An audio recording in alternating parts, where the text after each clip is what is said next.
Have you guys ever noticed the difference in American and African countries' city designs?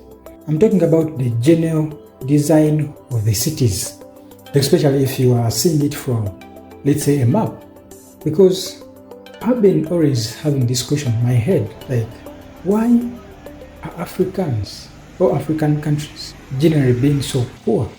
I mean, why are we performing so behind in terms of, let's say, development, technology, and many other sectors? Well, many people would cite things like slavery, things like colonialism, things like diseases and stuff. Whereas we cannot neglect such factors, we can't take excuses for those things forever.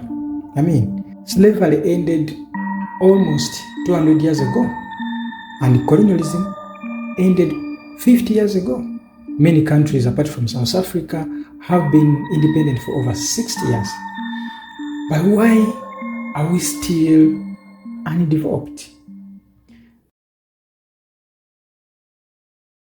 So I was doing some research and I noticed there was a difference in the terms of the designs of Western cities and African cities.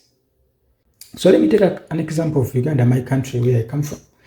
So if you take a look at our capital city, which is Kampala, you will see that our roads are differently designed compared to American countries or compared to Barcelona or even London, even some of the countries that are just taking over, like Korea, even China.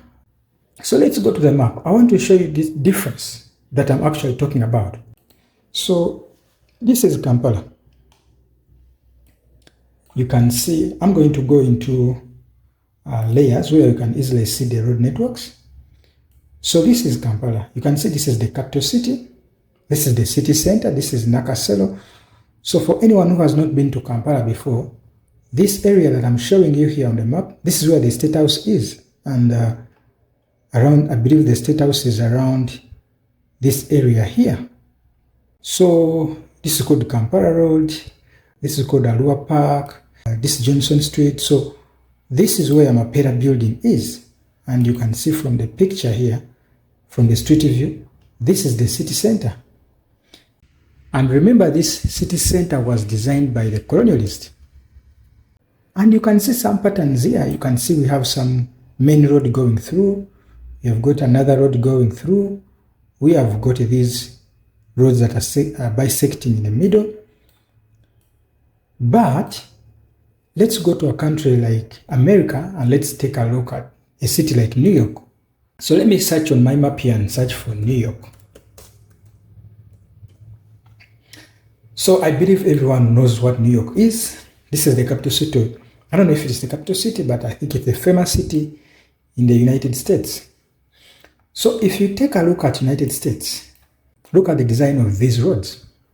I mean, you can see we have got many roads, like this one, which is called Ocean, I think, Parkway, maybe. And you can see how these roads are designed. This doesn't even look like this is real. You can't believe that people can design land in such type.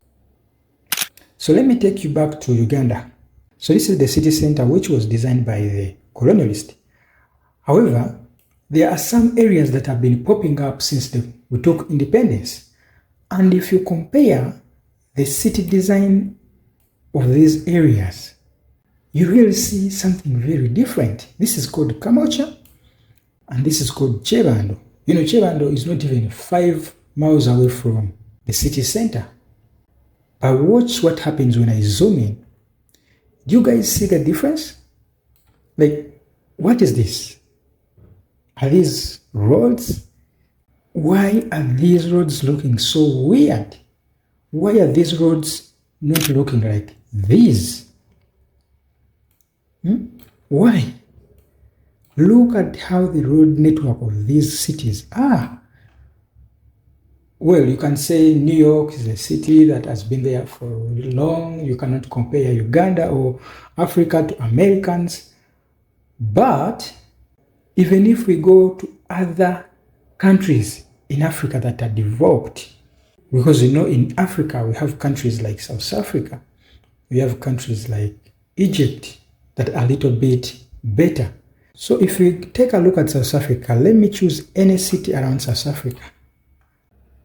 Let's go to Durban. So this is Durban, South Africa. And you can see the road network in this city.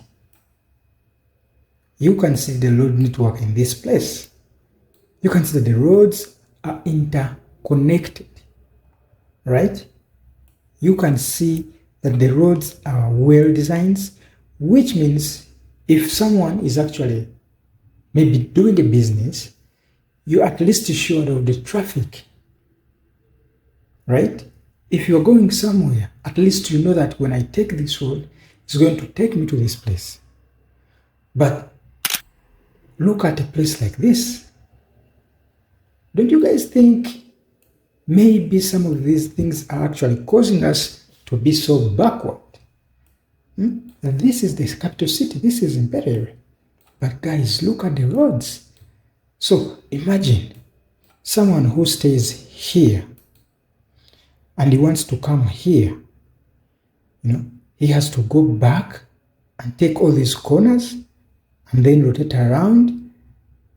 So if someone has got a shop here or someone has got a business here, so he cannot actually get clients because, well, who is going to go through a road that goes to nowhere, right? Look at a place like this. It looks like total confusion, total congestion. This is Equity Bank, Kawempe. And you guys, if you know Kawempe, Kawempe is just 5 miles away from the city center.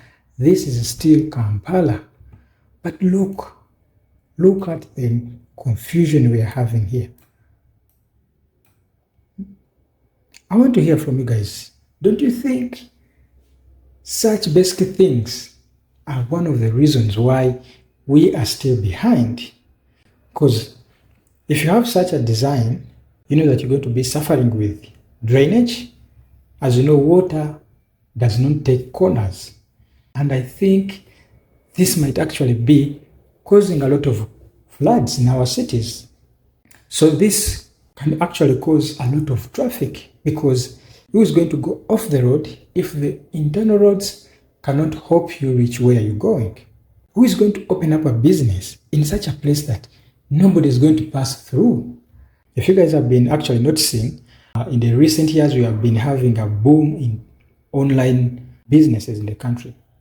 With companies like Jumia, Glovo, people have been trying to buy things online. And it's a mess if any delivery person is trying to ask for your address. It's actually kind of becoming like a joke. And many comedians have been making videos out of it, saying if you want to come here or if you're going somewhere, you see the tree, then you branch off. Then when you see a big tree, then you branch right. Then you see a big house, then you branch left. So it's really, really hard to give directions. And the reason is these type of roads. Okay, I don't want to be like someone who speaks out of the blue because we can say you cannot compare the terrain of New York or South Africa to the terrain of Kampala. But if you look at the map, if there were mountains, at least you would see roads that are circulating around the mountain, as we have seen in many videos or in other places, right? So I want to hear from you guys. Don't you think such weird road designs are actually causing a lot of harm to us as Africans and as Ugandans? In the future videos, we shall explore this topic. And I believe there is a lot we can actually discuss about this and maybe find out where the root cause could be. Thank you for watching. I hope to see you in the next video.